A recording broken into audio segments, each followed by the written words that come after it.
खुलुमबाय गोजोन फुंबिलि बयनिसिमबो नोंथांमोनखौ आंनि चेनेलाव गासैखौबो बरायनाय बावहरग्रोनाय थाबाय आसा खालामो नोंथांमोना खौरांखौ नायनानै मोजां मोनगोन। जुलिनि गोथार सानाव रंजानाय साननि समावनो गिख्रंथाव जाथायजों मोगा-मोगि जानायनि जाहोनाव जायगायावनो सानै सुबुंनि जिउ खहा। खौरां मोननाय बादिब्ला गवालपारायाव हिन्जाव गोदान लांनो थाखाय फैनाय बास गारि आरो गंसे मेजिक गारिया हिन्जाव गोदान आरो हौवा गोदानखौ जुलि होखांनायनि उनाव हौवा गोदाननि न'फारसे थांफिननो थाखाय जेब्ला राजालामायाव बास गारि आरो मेजिक गारिया थांनो थाखाय साखाफारा जानाय समावनो हरखाब गोबारै फैनाय गंसे ट्राक गारिया उनथिंनिफ्राय बास गारिखौ सौग्रावफैयो जायनि जाहोनाव बास गारिया बायख्रेबनानै थेर-बेथेर जायो आरो सिगाङाव लाखिना दोननाय मेजिक गारियाबो बासनि सौग्रावनायाव साखाथियाव गोग्लैहैयो।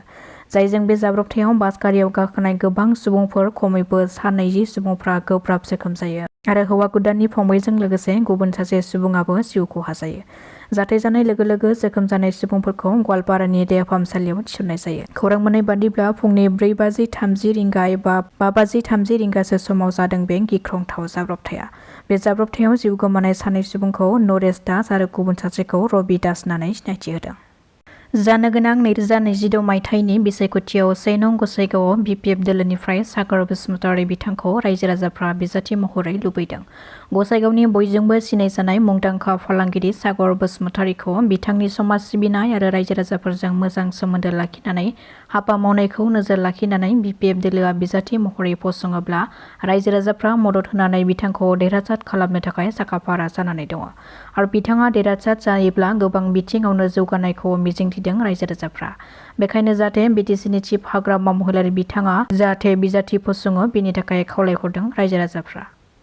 आसामनि दाब दाब ओनसोलाव मैदेरनि उदखारा गिख्रंथाव महर लादों। तामुलपुर, कलियाबर, बाक्सा आरो नारायणपुराव हाग्रानि मैदेरनि उदखाराव गोबां जायगानि सुबुंफ्रा जेंनाजों मोगा-मोगि जानांदों। फोरमायथिनो गोनांदि बाक्सायाव हाग्रानि मैदेरा सानै सुबुंखौ गाग्लोबना जिउ फोजोबनायनि उनाव फिन आरोबाव सानै सुबुङा मैदेरजों बुथारजाबावदों। खौरां मोननाय बादिब्ला फिन आरोबाव तामुलपुरनि नया बस्तियावनो हाग्रानि मैदेरा सानै बिसि-फिसाय मंगल सरेन आरो पार्बती टुडुखौ गाग्लोबनानै जिउ फोजोबनायजों लोगोसे थाग्रा न'खौबो सोरलां-फोरलां सिफायनानै गालांदों। बेनि अनगायैबो कलियाबरावबो लेंटें आमगुरि मुंनि ओनसोलावबो मार्टिया सुरिन मुंनि 62 बोसोर बैसोनि सुबुंखौ हाजोनिफ्राय आदार नागिरनानै फैनाय मैदेरा गाग्लोबनानै बुथारदों। मख'नो गोनांदि बेनि सप्तासे गेजेरावनो कलियाबराव सासे हाग्रा बिफाननि मावथि आरो सासे आइजोखौबो गाग्लोबनानै बुथारदोंमोन हाग्रानि मैदेरा। बेबादिनो दासान्दि आसामनि दाब दाब ओनसोलाव हाग्रानि मैदेरनि उदखारा सोलिगासिनो दङ। रायजो सोरखारनि समग्र शिक्षा 2023-2024 बिथांखिनि गेजेरजों PM श्री जारागुरि हायार सेकेन्डारि स्कुलाव दाजाबदेरनाय थाखो खथा लुफुंनायखौ मैया BTCनि मावफुं सोद्रोमा रबिराम नार्जारी बिथाङा बेखेवनानै होबाय। रायजोआव गुबुन गुबुन फरायसालिफ्राव थाखो खथानि जेंनाखौ सुस्रांनायनि थांखिजों समग्र शिक्षा 2023-2024 बिथांखिनि गेजेरजों थाखो खथा लुफुंनानै होनाय बादिनो मैयानि सानावबो PM श्री जारागुरि हायार सेकेन्डारि स्कुलाव दाजाबदेरनाय थाखो खथा लुफुंनायखौ BTCनि सोलोंथाइ बिफाननि मावफुं सोद्रोमा रबिराम नार्जारी बिथाङा बेखेवनानै होयो। बेनि अनगायैबो बे फरायसालियाव गंसे लेब आरो गंसे बिजाब बाख्रिखौबो बेखेवनाय जायो। बे बेखेवनाय हाबाफारियाव रबिराम नार्जारी बिथांजों लोगोसे MLA Jiron Basumatary, MCLA William Narzary बिथाङाबो बाहागो लानायखौ नुनो मोननाय जादों। मख'नो गोनांदि बे हाबाफारियाव बाहागो लानायजों लोगोसे मावफुं सोद्रोमा रबिराम नार्जारी बिथाङा BTC ओनसोलाव LP आरो UP फोरोंगिरि थिसननायखौ लानानैबो बाथ्रा बुंनायखौ नुनो मोननाय जादों। बिथाङा फोरमायथिनाय बादिब्ला LP आरो UP फोरोंगिरि थिसनथायनि फोरमान बिलाइ नायफामनाय हाबाफारिया सप्ता खनसेनि उनाव जोबसिगोन आरो बेनि उनावनो BTC सोरखारा थिसनथाइ बिलाइखौ रानगोन होननानै खोथा होदों रबिराम नार्जारी बिथाङा। अरुणाचल प्रदेशनि दिबां हायेननि रयिंग-अनिनि लामायाव मोसानि गाग्लोबनायजों सासे पुलिस कनस्टेबलनि जिउ खहा। हरनि समाव मटर साइकेलजों फैबाय थानाय समावनो मायोदिया ओनसोलाव मोसानि गाग्लोबनायनि जाहोनाव अरुणाचल प्रदेशनि सासे पुलिस कनस्टेबलनि जिउ खहा जादों होननानै हाग्रा बिफाननि मावथिफ्रा मिथिहोदों। थैनाय सुबुंखौ नामसाइ जिल्लानि मानफाइसिंग गामिनि सासे हेड कनस्टेबल सिक्सेन मांपां होननानै सिनायथि होदों।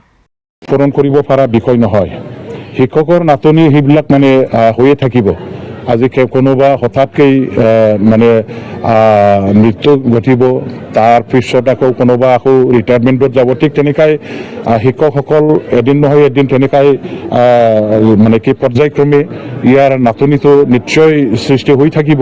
কিন্তু যিমানখিনি এতিয়া নাটনি হৈছে সেইবিলাক পূৰণ কৰিবৰ কাৰণে আমি এটা প্ৰক্ৰিয়া যিহেতু ইতিমধ্যে আৰম্ভ কৰি পেলাই আমাৰ বাছনি কমিটি বা স্ক্ৰুটিনি কমিটি, ভেৰিফিকেশ্যন কমিটি গঠন কৰি দিয়া তেওঁলোকে কাম কৰি আছে কামটো শেষৰ ফালে আহিছে অন্তিম পৰ্যায়ৰ যিখিনি আমাৰ কৰিব লগা আছে আমাৰ মানে মাৰ্কশ্বিট ভেৰিফিকেশ্যন কৰা এই কাম চলাৰ পাছত সোনকালে আমি 984 পোষ্টৰ এগেইনষ্টত এপইণ্টমেণ্ট দিবৰ কাৰণে এটা পদক্ষেপ লোৱা হৈছে মই ভাবোঁ কাম ক্ষিপ্ৰতাৰে যিহেতু চলি আছে আৰু যিমানে সোনকালে শেষ হ'ব ইমানে আমি সোনকালে এপইণ্টমেণ্ট দি পেলাই শিক্ষকৰ নাটনিটো পূৰণ কৰিবৰ কাৰণে ব্যৱস্থা হাতত ল'ম বাকীখিনি যিবিলাক আকৌ আছে হাইস্কুলত বা আমাৰ কলেজবিলাকত সেইবিলাক পূৰণ কৰিবৰ কাৰণে সন্মুখত ইলেকশ্যন অহাটো আমাৰ কাৰণে অলপ অসুবিধা হৈছে 25ৰ পৰা 28ৰ ভিতৰত যিটো আমাৰ ইলেকশ্যন নটিফিকেশ্যন জাৰি কৰাৰ এটা সম্ভাৱনা আছে আৰু সেইখিনি আমাৰ অধিসূচনা জাৰি কৰাৰ পাছত শিক্ষক নিযুক্তি দিয়াৰ কাৰণে যিখিনি পদক্ষেপ ল'ব লগা আছিল সেইটো স্তব্ধ হৈ যাব গতিকে আফটাৰ ইলেকশ্যন আমি কলেজ বা আমাৰ হাইস্কুলবিলাকৰ যিমান আছে পোষ্ট খালী সেইবিলাক ফিল আপ কৰিবৰ কাৰণে আমি নতুনকৈ আকৌ প্ৰক্ৰিয়া আৰম্ভ কৰিম